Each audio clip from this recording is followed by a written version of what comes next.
तो welcome students for the foundation physics foundation classes. My name Amir Rashid. So till yesterday कल तक हमने Newton's first law of motion पढ़ा, inertia of motion पढ़ा, inertia of rest and inertia of direction पढ़ा, and then we also defined what is momentum. Actually it's the quantity of a motion possessed by a body. अगर एक body चल रही है तो इसमें मोशन कितनी है, तो वो हम एक टर्म से डिफाइन करते हैं जिसको हम नाम मोमेंटम देते हैं, और फिर हमने उस पर प्रॉब्लम की. तो आज हम क्या करते हैं, आज हम Newton second law of motion पढ़ते हैं. Newton second law of motion क्या बताता है हमें, उसका स्टेटमेंट क्या है कि the rate of change of momentum of a body is directly proportional to the applied force and takes place in the direction of a force. The rate of change of momentum, कि अगर किसी body में momentum है, कोई body चल रही है, जो मोमेंटम हमने लास्ट टाइम पढ़ा था, मोमेंटम इज कॉल्ड एमवी. तो ये मोमेंटम कब चेंज हो सकता है, एक बॉडी का मोमेंटम कब चेंज हो सकता है, इसकी जो मोशन कब चेंज हो सकती है, जब इस पे कोई बाहर से फोर्स अप्लाई होगा. और जब हम फॉर एग्जांपल अगर ये बॉडी है तो जब इस पे कोई फोर्स बाहर से आता है, अगर ये फॉर एग्जांपल वेलोसिटी v के साथ चल रही थी ये बॉडी, इसके हम ऐसे टायर्स लगा देंगे, अगर वेलोसिटी v के साथ चल रही थी तो अगर हमने इस पे फोर्स f लगा दिया तो ये जो mv था इसका मोमेंटम, तो ये चेंज हो सकता है.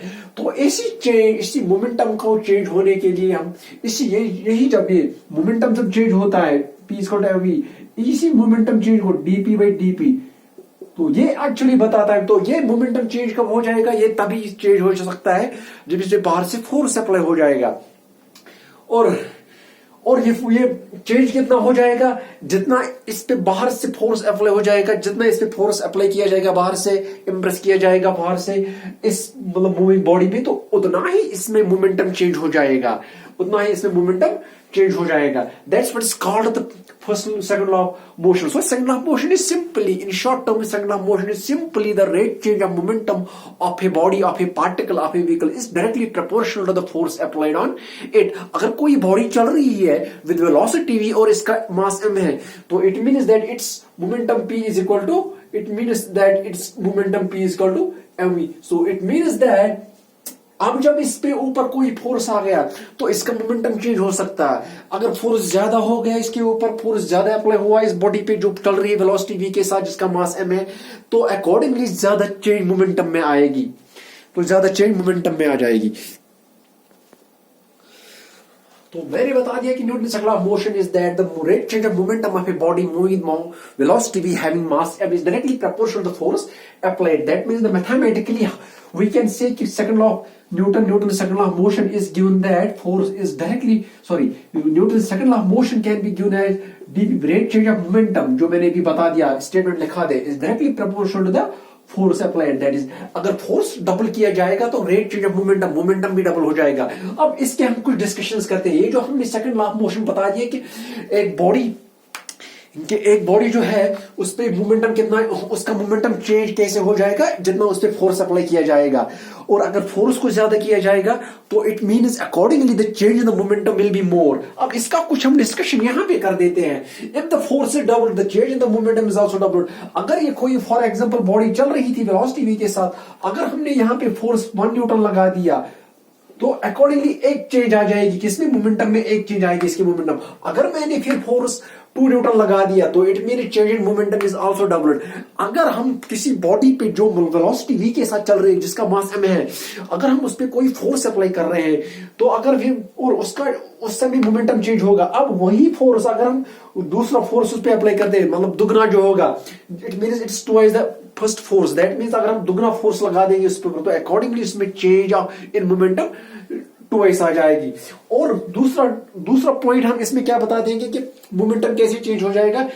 Momentum change takes place in the direction of the force, और जिस डायरेक्शन में फोर्स अप्लाई किया जाएगा उसी डायरेक्शन में मोमेंटम चेंज हो जाएगा. What I mean to say that, for example ये एक एक्स एक्सिस है और ये एक वाई एक्सिस है. For example this vehicle is along moving on the X axis, this is moving on X axis. इसको मैं अलोंग एक्स एक्सिस बना दूंगा. ये एक्स एक्सिस है for example, I mean road, you can take the road as X axis, right. Vertically upward से taken as Y axis. अगर ये X axis पे चल रही है और अगर मैंने इस पे पीछे की तरफ से फोर्स F लगा दिया इस पे, तो it means it's momentum will change and it can increase its momentum in the direction of the force. तो मैंने अलोंग एक्स एक्सिस मैंने along x एक्सिस इस पे फोर्स अप्लाई किया, that means force along x axis मैंने इस पे apply किया, Fx मींस मैंने along x एक्सिस इस पे फोर्स अप्लाई किया, तो इसका मोमेंटम बढ़ जाएगा, x एक्सिस पे ही इसका मोमेंटम बढ़ जाएगा। एंड सिमिलरली अगर मैं इस ये बॉडी जो x एक्सिस पे चल रही है, अगर मैं इस पे ऐसे फोर्स अप्लाई कर दूंगा, then there will be a decrease in its momentum. So what I mean to say is that the change in momentum takes place in the direction of the applied force. So it means that if the force applied in a body is applied along the direction of motion of the body, then it will increase its momentum. अगर ये along x axis पे चल रही है right side की तरफ, और अगर हमने पीछे से एक फोर्स दे दिया तो इसका मोमेंटम इंक्रीज हो जाएगा। अगर मैंने अब अपोजिट साइड से इस पे फोर्स अप्लाई कर दिया, then it will decrease its momentum. So that's what is called a change in momentum takes place in the direction of the force. So जिस डायरेक्शन में एक बॉडी पे जिसका कुछ मोमेंटम था, so जो मोमेंटम mv के बराबर होता है, अगर इस पे कुछ फोर्स अप्लाई किया जाता है तो मोमेंटम में उसी हिसाब से चेंज आए कि जिस हिसाब से उस पे फोर्स अप्लाई किया जाता है, जिस डायरेक्शन में उस पे फोर्स अप्लाई किया जाता है तो उसी डायरेक्शन में उसका मोमेंटम भी चेंज हो जाएगा। Now the force can be, so Newton's second law of motion actually gives the definition of the force. So I told you that the rate change of momentum, एक body का momentum किस हिसाब से change हो जाएगा, जिस हिसाब से उस पे फोर्स अप्लाई किया जाएगा, राइट, जिस हिसाब से उस पे फोर्स अप्लाई किया जाएगा। तो मैंने क्या बता दिया कि Newton second law of motion क्या बताता है कि रेट चेंज ऑफ मोमेंटम जो होता है, rate change of momentum of body is directly proportional to the force F. So ये मैंने बता दिया। अब अगर हम कोई बॉडी ले लेते हैं, उसका मास m है, let its momentum change from the p to dp। For example अगर ये एक बॉडी मैंने बना दी यहाँ पे, राइट, एक बॉडी जिसका मास m है फॉर एग्जाम्पल, और वेलोसिटी v के साथ चल रही है। अब जब मैं इसके ऊपर इसके पीछे से कुछ फोर्स F अप्लाई कर दूंगा, let its momentum be changing as let its, अब because Newton second law of motion बताता है हमें, Newton second law of motion का स्टेटमेंट है कि एक बॉडी का मोमेंटम चेंज होता है जब इस पे बाहर से कोई फोर्स अप्लाई किया जाता है। और जो हमने बता दिया कि dp by rate change of momentum जो होता है वो directly proportional to the force. That means whenever the force is applied on a body, जब भी हम फोर्स अप्लाई बॉडी पे करते हैं तब भी इसका मोमेंटम चेंज हो जाएगा। नो, अब अगर ये बॉडी पे फोर्स F अप्लाई किया जाता है और लेट इट्स मोमेंटम, चलो हम मान लेंगे कि इसका मोमेंटम चेंज हो जाए, let its momentum changes from P to dp, P to P vector plus dp vector. चलो हम मान लेंगे कि पहला वाला मोमेंटम जो था विदाउट अप्लाइंग द फोर्स इस बॉडी का, वो p वेक्टर था। अब जब मैंने फोर्स इस पे अप्लाई किया तो लेट अस से दैट इसका मोमेंटम चेंज हो गया p vector plus dp vector. So it mean in time interval dt, in time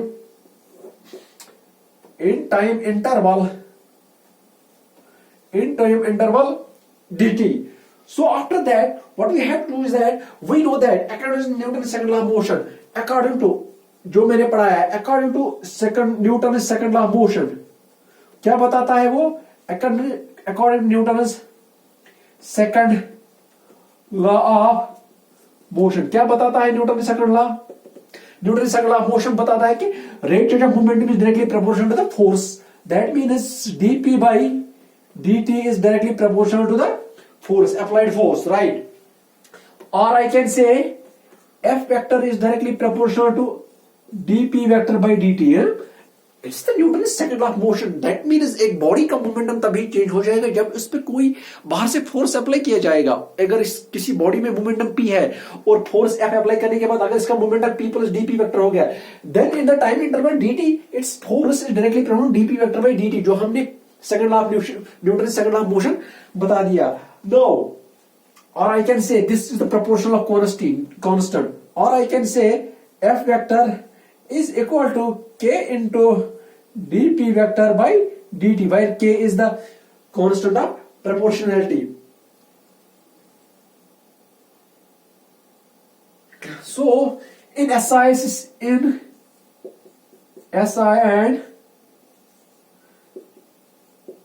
CGS system,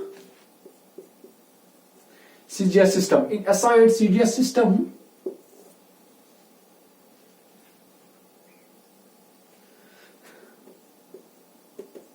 unit of force is chosen in such a way that K is equal to 1. So it means F is equal to, so it means F vector is equal to dp vector by dt. तो ये हो गई हमारी तो ये आ गई definition of force की, जो हमने Newton second law of motion से ड्राइव किया हमने कुछ नहीं, बस Newton second law of motion हमने बता दिया कि उसका स्टेटमेंट क्या है कि एक बॉडी का मोमेंटम तभी चेंज हो सकता है जब भी उस पर बाहर से कोई फोर्स अप्लाई किया जाता है, और उस मोमेंटम का चेंज उसी डायरेक्शन में होगा जिस डायरेक्शन में फोर्स बाहर से अप्लाई किया जाता है। तो अगर फॉर एग्जांपल एक बॉडी अलोंग दैट डायरेक्शन जा रही है और उसी डायरेक्शन में अगर अलोंग दैट डायरेक्शन उसी डायरेक्शन में अगर उस पर फोर्स अप्लाई किया जाएगा तो मोमेंटम इंक्रीज हो जाएगा। तो अगर ये अलोंग एक्स एक्सिस चल रही है और force is applied opposite to the direction of x axis, I mean along negative x axis we have force हम उस पे अप्लाई कर रहे हैं तो उसका मोमेंटम डिक्रीज हो जाएगा। फिर हमने force definition of force Newton second law of motion से डिराइव किया क्या कि मतलब Newton second law of motion हमें क्या बताता है कि रेट चेंज ऑफ मोमेंटम जो होता है, मोमेंटम किसी बॉडी का मोमेंटम चेंज क्या से कब चेंज हो सकता है जब इस पे बाहर से कोई फोर्स अप्लाई किया जाता है। अगर मैंने कोई बॉडी एम ले ली, अगर वो वेलोसिटी v के साथ चल रही थी, फॉर एग्जांपल एक बॉडी थी जिसमें मैंने फोर्स f अप्लाई किया, तो अगर उसका momentum p vector to p vector p2 plus dp vector change हो गया, ये मतलब फोर्स अप्लाई करने के बाद उसका मोमेंटम चेंज हो गया। वही तो है second law of Newton second law of motion वही बताता है कि Newton rate change of momentum directly proportional to the force applied. अब जब उस पे मोमेंटम चेंज हो गया आफ्टर अप्लाइंग द फोर्स, अब मतलब उसका मोमेंटम चेंज हो गया p vector to dp vector in the interval dt, so it means this rate change of momentum is directly proportional to the force applied. That's what is second law of motion, Newton second law of motion. It means force is directly proportional मतलब rate change of momentum, जितना momentum में change हो जाएगा उतना ही force apply किया है। तो it means constant of proportionality will be replaced by the force, constant of proportionality constant की। तो फिर हम एसआई एंड सीडीएस सिस्टम में यूनिट ऑफ फोर्स ऐसा लेते हैं so that k is equal to 1। So finally we have the definition of force this. So F vector is force applied on a body is equal to rate change of momentum with respect to time. So this for example अगर for example हमारे पास कोई body of mass m है, अगर इस body का मास m है और ये वेलोसिटी v के साथ चल रही है, if m is the mass of the body and v its velocity for example, then the momentum will be, जैसे हमने लास्ट वाले क्लास में पढ़ाया था कि मोमेंटम क्या है, quantity of motion which is mathematically equal to mv, mass of the body into its velocity। तो इसका मोमेंटम क्या होगा, mv is the velocity of, so but अभी मैंने डिराइव किया, अभी मैंने सेकंड लॉ ऑफ मोशन जब मैंने डिराइव किया तो वहां से हमने डेफिनेशन ऑफ फोर्स निकाल दी कि F vector is equal to dp vector by dt। तो यहां पे मैंने लगा दिया F is equal to dp by dt, that means dp by dt, but p is the momentum that is equal to mv, so d by dt of m into d by dt। लेकिन Newtonian mechanics में, Newtonian physics में mass constant रहता है velocity के साथ, Newtonian mechanics में velocity के साथ मास कांस्टेंट रहता है। लेकिन आगे जब हम जाएंगे when the velocity is close to the velocity of the light, like relativistic mechanics में जो आइंस्टाइन ने दे दी थी, तो वहां मास इंक्रीज होता है विद इंक्रीज इन वेलोसिटी। लेकिन अभी हम न्यूटोनियन मैकेनिक्स पढ़ रहे हैं, अभी हम न्यूटन लॉज ऑफ मोशन पढ़ रहे हैं, it means we are going through Newtonian mechanics. So यहां पे मास कांस्टेंट रह जाएगा। अब यहां पे d by dt of mv, तो मास बाहर आ जाएगा, डिफरेंशिएशन से वेलोसिटी की हो जाएगी। और वी नो दैट, हमें पता है कि वेलोसिटी की डिफरेंशिएशन एक्सेलरेशन देती है। सो इट मींस फोर्स जो इस पे अप्लाई किया जाएगा इस बॉडी पे, जो मास जिसका मास m है और वेलोसिटी भी है, तो that force is equal to m into a, where a is the acceleration, where a is equal to acceleration, where a is the acceleration of the body, a is the acceleration of the body। तो इस तरीके से हमने force define किया, force is equal to mass into acceleration, and we derived this formula, the definition of force, this mathematically we derived this definition of force which is called mass into acceleration by using Newton's second law of motion, और momentum का concept हमने use किया वहां पे। तो now we are moving forwards for some questions based on this formula, we will be doing some questions, कुछ questions करते हैं हम यहाँ पे so that we can understand it completely। No अब consequence of second law of motion से हम ये बता सकते हैं, ये बोल सकते हैं, ये इंप्लाई कर सकते हैं कि ये जो एक्सेलरेशन आती है एक बॉडी में, जब एक्सेलरेशन आती है, जब हम उसकी फोर्स अप्लाई करते हैं, और ये एक्सेलरेशन किस पे डिपेंड करेगा, ये एक्सेलरेशन डिपेंड करता है फोर्स पे और मास पे भी डिपेंड ये कर सकता है। No we can say that अगर एक हैवियर बॉडी होगी उसमें जो एक्सेलरेशन होगी और एक जो लाइटर बॉडी होगी उसमें जो एक्सेलरेशन होगी, what I mean in other words is that कि एक हैवियर बॉडी को एक्सेलरेट करने में ज्यादा फोर्स लग सकता है then to accelerate the body having lighter mass, that's what I mean. So एक हैवियर बॉडी को एक्सेलरेट करने में ज्यादा फोर्स लगेगा देन अगर फॉर एग्जांपल एक बॉडी को हम एक्सेलरेशन ए दे दे और दूसरी बॉडी को भी एक्सेलरेशन हम ए ही दे देते, तो इट मीन्स किसमें ज्यादा फोर्स लगेगा एक्सेलरेशन लाने में, उस बॉडी में ज्यादा फोर्स, मतलब we need to accelerate, we need more force to accelerate that body which has heavier mass. So जितना हैवियर मास होगा, जितना इसमें वजन ज्यादा होगा, तो उतना हम उसमें ज्यादा फोर्स लगा सकते हैं। So it means more is the mass, more is the force required to accelerate the body, that's what I mean. That is force required, वो मैं यहां पे लिखूंगा, that is force required to accelerate the heavier body, force required to accelerate the heavier body is more than the force required to give the same acceleration, is more than the force required to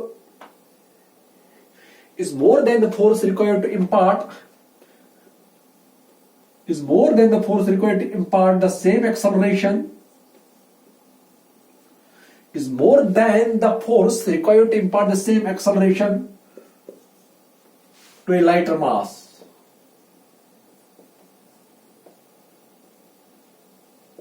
So अगर हमारे पास दो bodies होगी, अगर उन दोनों bodies को हम सेम एक्सेलरेशन दे देंगे लेकिन उनको अलग अलग से फोर्स अप्लाई करना पड़ेगा, बिकॉज अगर एक बॉडी का मास 10 kg है और दूसरी बॉडी का मास 5 kg है और अगर हमें उन्हें सेम एक्सेलरेशन से चलाना होगा, तो इट मीन वो बॉडी जिसका मास 10 kg है उसमें ज्यादा फोर्स, उसको ज्यादा फोर्स की जरूरत है एक्सेलरेशन लाने में। So it means more is the mass, more will be the force required to give the acceleration.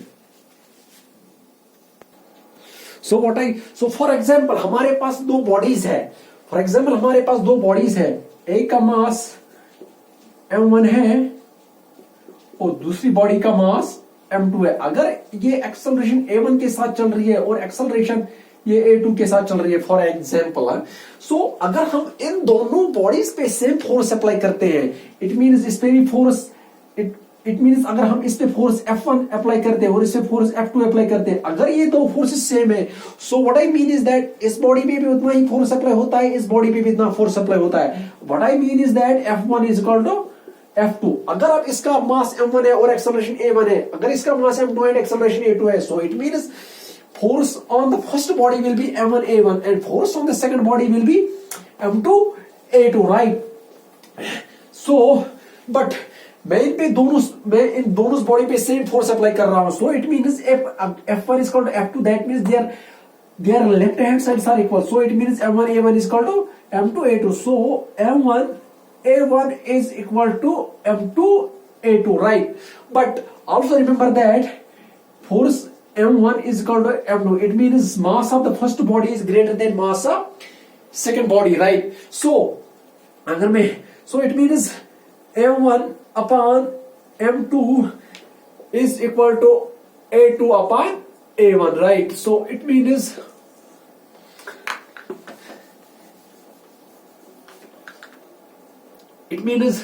m1 by m2 is equal to a2 by a1, but m1 greater था m2, so it means m1 by m2 is greater than 1, so m1 by, so यहाँ it means a2 upon a1 is equal to m1 upon m2, but m1 by m2 is greater than 1, so it means a2 upon A1 is also greater than 1. So it means A2 is greater than A1, but M2 was less than A1. So it means जिस body का मास laser है, जिस body का मास laser है उसका acceleration ज्यादा होगा उस बॉडी से जिसका मास ज्यादा है. So it means more is the mass less is the acceleration. So अगर दो बॉडीज पे जिसका मास m1 एंड m2 है, अगर मास m1 ग्रेटर देन m2 है, सो इट मीन्स अगर इन दोनों पे फोर्स अप्लाई सेम किया जाता है तो इट मीन्स जो हैवियर बॉडी है उसमें लेस एक्सेलरेशन आ जाएगी, उसमें लेस एक्सेलरेशन आ जाएगी then the body having the mass lighter than the mass m1. So it means जितना कम मास हो जाएगा, जितना मास कम होगा किसी बॉडी में उतना उसमें ज्यादा एक्सेलरेशन आ जाएगी, और जितना बॉडी का मास ज्यादा होगा तो उतना उसमें एक्सेलरेशन कम आ जाएगी. That is what we have done here. So acceleration of second body is greater than acceleration of first body. हमने दो बॉडीज ले ली थी, एक का मास m1 था, एक का मास m2 था, लेकिन मास m1 was greater than m2, और फिर हमने उनपे सेम फोर्स अप्लाई किया. सेम फोर्स अप्लाई करने के बाद हमने देखा कि acceleration second acceleration of second body whose mass is m2 is greater than the acceleration of the first body. ऐसा क्यों? Because ये बॉडी जो हैवी होती है उस बॉडी को एक्सेलरेट करने में ज्यादा फोर्स लगता है और उसमें कम एक्सेलरेशन आती है. So that's what I mean to say. So lighter is the mass of the body, more it will be its acceleration. So जिस बॉडी का मास कम होगा